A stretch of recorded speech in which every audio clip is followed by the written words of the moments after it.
नमस्कार साथियों, आज फिर हम उपस्थित हुए हैं success guru mantra for all exams YouTube channel पर अपनी आगे की पढ़ाई कंटिन्यू करने के लिए। मैं आदित्य सिंह भदौरिया आज आपको कंप्यूटर पढ़ाने वाला हूं। आज कंप्यूटर का जो हमारा टॉपिक है वो है कंप्यूटर फंडामेंटल्स। कंप्यूटर फंडामेंटल्स एक ऐसा टॉपिक है जिसके बारे में सभी को जानकारी होना बहुत जरूरी है, क्योंकि हर एक व्यक्ति के जीवन में फंडामेंटल्स का बहुत बड़ा महत्व रहता है।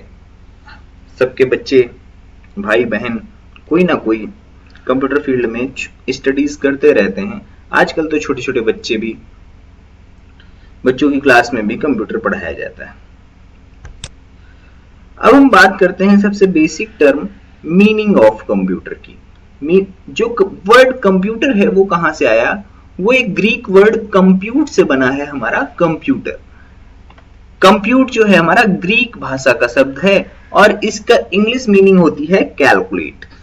तो अगर कंप्यूटर का मतलब निकाला जाए तो सिंपल शब्दों में कंप्यूटर का मतलब कैलकुलेटर होगा, लेकिन धीरे धीरे क्रमिक विकास ने कंप्यूटर और कैलकुलेटर को दो डिफरेंट डिवाइसेस के रूप में स्थापित किया है और हम उनको दो अलग अलग डिवाइसेस के रूप में पढ़ते हैं। लेकिन स्टार्टिंग में जो कंप्यूटर बनाने का प्रयास हो रहा था, तब वास्तव में एक ऐसी डिवाइस बनाने का प्रयास हो रहा था जो कैलकुलेशन कर सके, जो कैलकुलेशंस करने में सक्षम हो। ऐसी डिवाइस को तो कैलकुलेटर ही बोला जाएगा। लेकिन धीरे धीरे आवश्यकताएं बढ़ती गई, इच्छाएं बढ़ती गई और उसने आज के कंप्यूटर को जन्म दिया। इसके बाद हम बात करें अगर फुल फॉर्म ऑफ कंप्यूटर की, तो फुल फॉर्म, सबसे पहली चीज तो फुल फॉर्म किन शब्दों का होता है? फुल फॉर्म हमेशा ऐसे शब्दों का होता है जो इनकम्प्लीट होते हैं, जैसे ALU arithmetic and logic unit, CU का फुल फॉर्म हो गया कंट्रोल यूनिट, CPU का फुल फॉर्म हो गया सेंट्रल प्रोसेसिंग यूनिट। ये सारे के सारे हमारे इनकम्प्लीट वर्ड थे और कभी कंप्लीट वर्ड का कोई फुल फॉर्म होता ही नहीं है। जैसे हम बोले जेंटल का फुल फॉर्म बताओ, बर्ड का फुल फॉर्म बताओ, तो ये सब पॉसिबल ही नहीं है। कैलकुलेटर का फुल फॉर्म बताओ, तो ये सब पॉसिबल ही नहीं है। लेकिन हुआ क्या? कंप्यूटर ने लोगों की जिंदगी में एक क्रांतिकारी बदलाव किया हुआ है। लोग घंटों पहले लाइन लगाकर खड़े होते थे बैंकों में अपने कामों के लिए, लेकिन आज कंप्यूटर की मदद से, कंप्यूटराइज्ड बैंकिंग सिस्टम की मदद से लोग अपने मोबाइल के थ्रू ही अपने most of the work complete कर लेते हैं। तो इस तरह से लोगों ने कंप्यूटर के महत्व को समझा और उसको अनेक तरह से परिभाषित किया है और यहां पर भी कंप्यूटर का फुल फॉर्म बताकर कंप्यूटर को परिभाषित करने की ही कोशिश की गई है।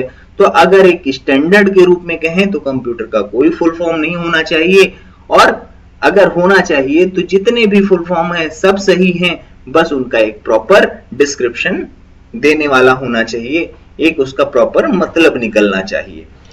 हम बात करते हैं COMPUTER, ये जो कंप्यूटर की स्पेलिंग है, इसके द्वारा जो हमने फुल फॉर्म बनाया, common operating machine purposely used for training, education and research.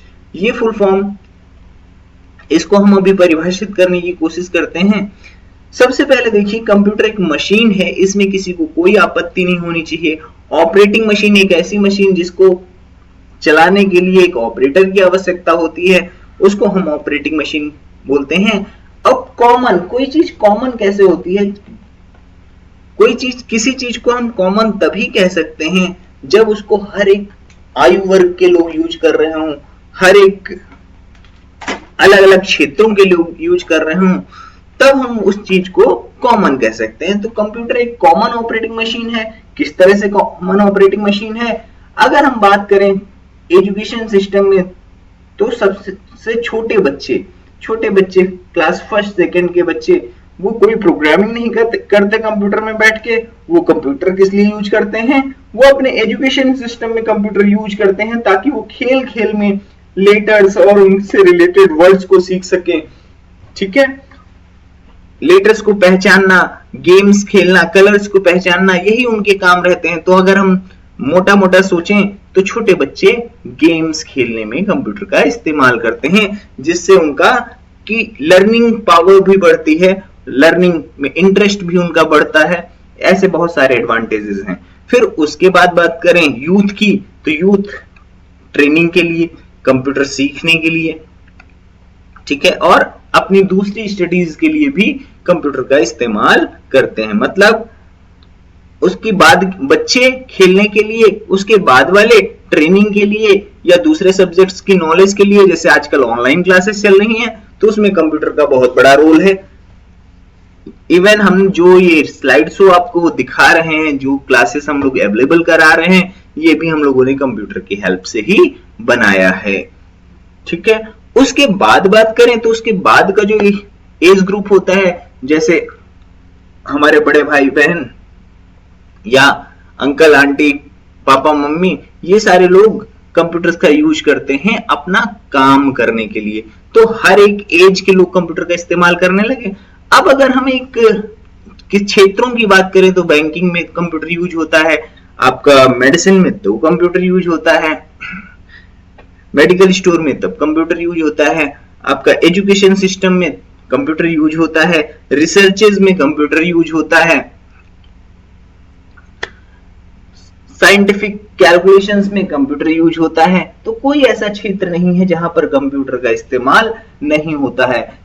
हर एक विभाग में कुछ नहीं तो रिकॉर्ड्स मेंटेन करने के लिए कंप्यूटर का इस्तेमाल तो होता ही होता है। तो इस तरह से हर एक क्षेत्र में कंप्यूटर का यूज हो रहा है। अब अगर हम स्टेटस के हिसाब से देखें तो अगर हम एक बैंक सिस्टम का उदाहरण लें तो वहां पर मैनेजर भी कंप्यूटर यूज करता है, अकाउंटेंट भी कंप्यूटर यूज करता है, आपका जो क्लर्क होता है वो भी कंप्यूटर यूज करता है, इवन आपका जो पियून होता है वो भी पासबुक एंट्रीज वगैरह के लिए कंप्यूटर का इस्तेमाल करता है। तो इस तरह से कंप्यूटर हमारी क्या हो गई, कॉमन ऑपरेटिंग मशीन हो गई, पर्पसली यूज्ड फॉर। अब इसको यूज करने का जो पर्पस है वो क्या है, उद्देश्य क्या है यूज करने का। सबसे पहला उद्देश्य है ट्रेनिंग। किसी चीज का हम इसमें बड़ी आसानी से ट्रेनिंग दे सकते हैं। जैसे एग्जाम्पल के तौर पे अगर हमें किसी को सुंदर लिखना सिखाना हो तो हम सालों लगा देते हैं, कई बार तो जिंदगी खत्म हो जाती है लोगों की और वे 2-4 लाइन बहुत अच्छी सुंदर सी लिख नहीं सकते हैं, एक तरह की राइटिंग में ही लिख सकते हैं। लेकिन कंप्यूटर की हेल्प से हम 10 से 20 मिनट में आदमी को सैकड़ों तरह से अलग अलग फॉन्ट स्टाइल्स में अलग अलग तरह से लिखना सिखा सकते हैं। तो ये क्या हो गया, ट्रेनिंग। अकाउंटिंग की बात करें, अगर दूसरा एग्जांपल हम लेते हैं अकाउंटिंग का। अब मोस्टली अकाउंट बच्चे पढ़ना स्टार्ट कर देते हैं आपका 9th से 9, 10th, 11th, 12th,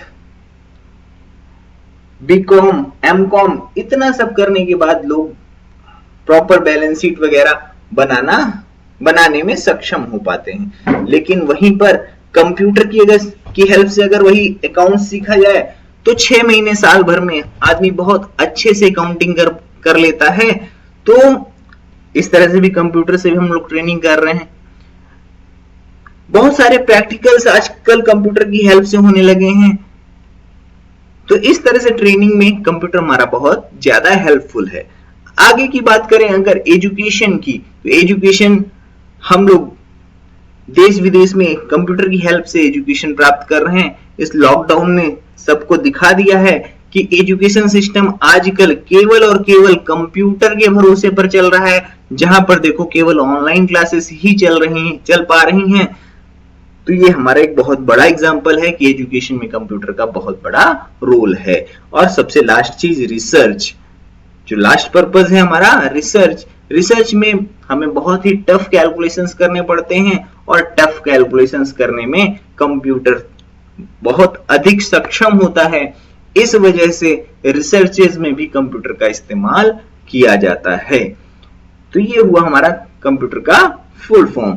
लोगों ने कंप्यूटर को डिफाइन करने की कोशिश की है उसके लेटर्स के माध्यम से। आगे की बात करें अगर हम,